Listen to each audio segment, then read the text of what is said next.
ఓం శ్రీ గణేశాయ నమః. గురుర్బ్రహ్మ గురుర్విష్ణు గురుర్దేవో మహేశ్వర గురు సాక్షాత్ పరబ్రహ్మ తస్మై శ్రీ గురవే నమః. జాతీయ పతాక రూపశిల్పి పింగళ వెంకయ్య గారి గురించి తెలుసుకుందాం. భారత జాతీయ జెండా త్రివర్ణ పతాకం. కాషాయ రంగు, తెలుపు, ఆకుపచ్చ రంగులు 3 సమాంతర అడ్డపట్టీలుగా ఉంటాయి. పతాకం పొడవు వెడల్పులు 3:2 నిష్పత్తిలో ఉంటాయి. మధ్యనున్న తెల్ల రంగు పట్టీలో గాఢ నీల రంగులో అశోక చక్రం ఉంటుంది. ఈ చక్రంలో 24 గీతలు ఉంటాయి.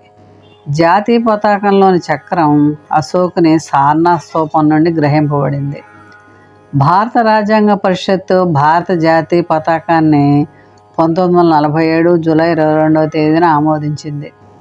శ్రీ పింగళ వెంకయ్య గారు రూపొందించిన జాతీయ కాంగ్రెస్ పతాకం ఆధారంగా జాతీయ పతాకం రూపొందించబడింది.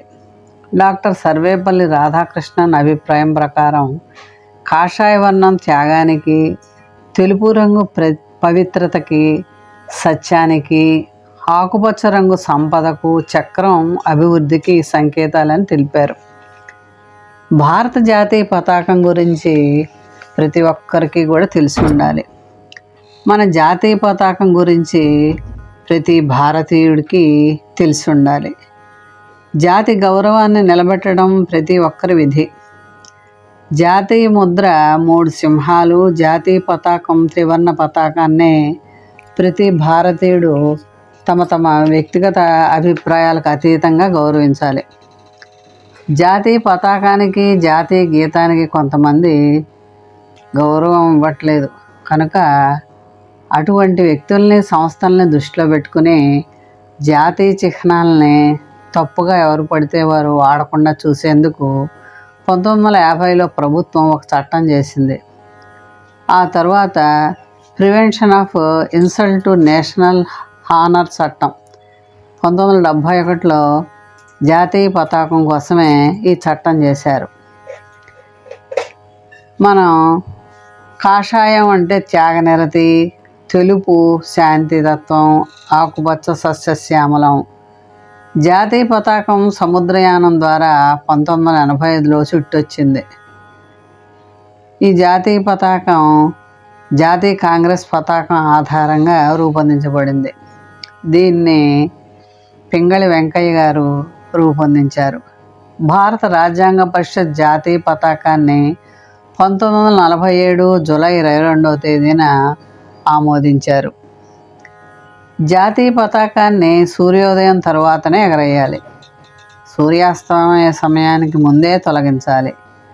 ఆవిష్కరణ, తొలగించడాలు ఈ 2 గౌరవప్రదంగానే జరగాలి. పతాకాన్ని ఎలా పడితే అలా చుట్టకూడదు. చాలా జాగ్రత్తగా మడత పెట్టాలి. జెండాని కత్తిరించడం కానీ, మురికి చేయడం కానీ, ఫోటోను సైతం మురికి చేయడం కానీ, చింపడం కానీ, నలపడం కానీ చేయకూడదు. ఇళ్ల మీద, వాహనాల మీద ఎగరేయకూడదు. వ్యాపార ప్రకటనలకు వాడకూడదు. జెండాను చించి సంచులుగా, డ్రెస్సులుగా కుట్టించుకోకూడదు. జెండాను పట్టుకుని గాలిలో అటు ఇటు ఇష్టం వచ్చినట్లుగా ఊపకూడదు. ఇవన్నీ కూడా నేరాలే. ఇలా ప్రవర్తించిన వారు శిక్షార్హులు. మన జాతీయ జెండాకు ఎంతో పవిత్రత ఉంది. జనవరి 26 గణతంత్ర దినోత్సవ సందర్భంగా ప్రత్యేక సందర్భాల్లో పాఠశాలల వద్ద, పెరేడ్ గ్రౌండ్స్లో, ఇతర ప్రదేశాల్లో జెండా ఆవిష్కరణ చేసి వందనం సమర్పించవచ్చు. ఇండిపెండెన్స్ డే, రిపబ్లిక్ డే రోజుల్లో ప్రతి భారతీయుడు తప్పనిసరిగా విధిగా పతాకాన్ని ఆవిష్కరించిన సమయంలో హాజరై ఇతరులతో మాట్లాడకుండా, కదలకుండా క్రమశిక్షణ పాటించాలి. ఎవరి వాహనాల మీద పడితే వారి వాహనాల మీద జాతీయ జెండాలు ఎగరేయడానికి వీల్లేదు. ఆ గౌరవం కొందరు దేశాధినేతలకి, ప్రభుత్వ అధినేతలకి మాత్రమే పరిమితం చేయబడింది. ఆయా పదవులకు ఉన్నటువంటి హోదాను బట్టి వారి వాహనం మీద ఎటువంటి పతాకం, ఎంత సైజు ఉండాలి, అది ఎలా తయారై ఉండాలనే విషయాన్ని కూడా చట్టం వివరంగా తెలియజేస్తోంది.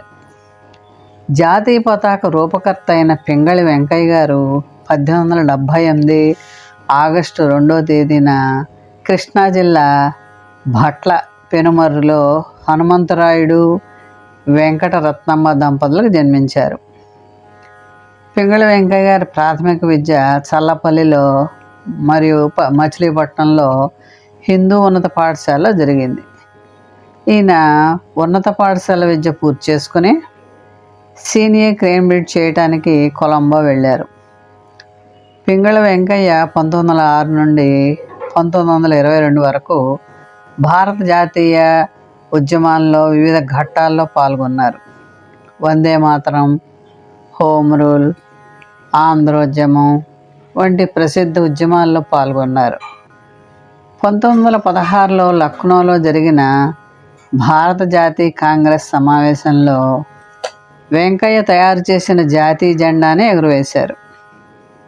1921లో విజయవాడలో జరిగినటువంటి జాతీయ కాంగ్రెస్ మహాసభ గాంధీ సూచన మేరకు జాతీయ పతాకాన్ని రూపొందించారు.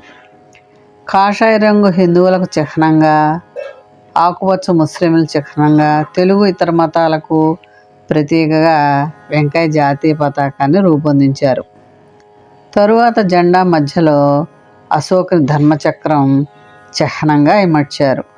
వెంకయ్య గారు దుర్భర దారిద్ర్యంతో 1963 జూలై 4వ తేదీన పరంపదించారు. భారతదేశ జాతీయ జెండాలో పూర్వం చరకాన్ని వాడేవాళ్ళు, ప్రస్తుతం అశోక చక్రం వాడుతున్నాం. అశోకుడు భారతదేశ చక్రవర్తుల్లోనే కాదు, యావత్ ప్రపంచంలోనే ఒక గొప్ప దార్శనికుడు. అశోకుడిది ఒక ఆదర్శవంతమైన పాలన.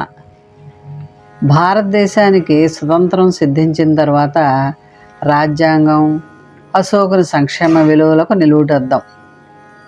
భారత జాతీయ పతాకంలో ఉన్న ధర్మచక్రం, రాజముద్ర లాంటి అశోకుని గుర్తులు మన భారతదేశ భవిష్యత్తుకి మార్గదర్శకంగా నిలుస్తున్నాయి. మన జాతీయ చిహ్నాన్ని కొద్ది రోజుల క్రితం నూతన పార్లమెంట్ భవనం మీద కూడా ప్రతిష్ఠించారు. అశోకుడు మంచి పరిపాలనా దక్షత కలవాడు. ఆయన చెట్లు నాటించి ప్రజల్ని కన్నబిడ్డల్లా చూసుకునేవాడు. ఆయన ఆదర్శంగానే భారతదేశం స్వతంత్రం తర్వాత ఆ జాతీయ పతాకంలో ఉన్న చక్రం ఆయన గుర్తుగా మన భారతదేశ భవిష్యత్తుకు మార్గదర్శకంగా నిలుస్తుంది. పింగళి వెంకయ్య గారు మనకి జాతీయ పతాకాన్ని అందించినటువంటి మహానుభావులు. ఆయన యొక్క అడుగుజాడల్లోనే ఆయన్ని స్మరిస్తూ మనం ఆయన్ని కొనియాడదాం. మోహన్వాణి ఛానల్ వారికి ధన్యవాదాలు. వినండి, వినిపించండి, వింటూనే ఉండండి. మన కార్యక్రమాన్ని నచ్చితే ఒక లైక్ చేయండి, కామెంట్ చేయండి, 10 మందికి షేర్ చేయండి. అలాగే ఇప్పటివరకు మన ఛానల్కి ఎవరైతే సబ్స్క్రైబ్ చేసుకోలేదో తప్పకుండా సబ్స్క్రైబ్ చేసుకుని ఆ పక్కనుండే బెల్ బటన్ని మ్రోగించండి.